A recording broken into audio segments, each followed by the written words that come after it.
আগে আগে তুলেন না, আপনাকে তোলা একটা না বুই মাছ ফেরা আছে কাই করে আমি নাই তো। আপনি একটু বোঝাই দেবেন যে এটা পাকা হতে পারে। হ্যাঁ হ্যাঁ এটা পাকা হাত হতে দাও, হাত পারে। দাও ওখানে। এটা পাকা হতে পারে। হ্যাঁ এটা পাকা। তো দর্শক দেখতে পাচ্ছেন এই তরমুজটা কাকা বলতেছে এটা পাকা হতে পারে। তো আচ্ছা দেখেন একটু থাপড়ে দেন তো। পাকাই আছে। আচ্ছা ইনশাল্লাহ ছিঁড়ে ফেলেন, ছিঁড়ে ফেলেন।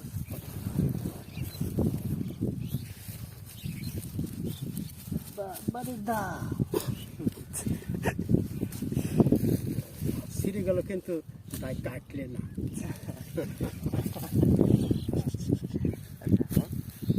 দেখা যাক তরমুজটা কিরকম বের হয়। এখানে আঙ্কেল আমাদের জন্য একটা তরমুজ ছিল, আমরা সবাই মিলে খাবো।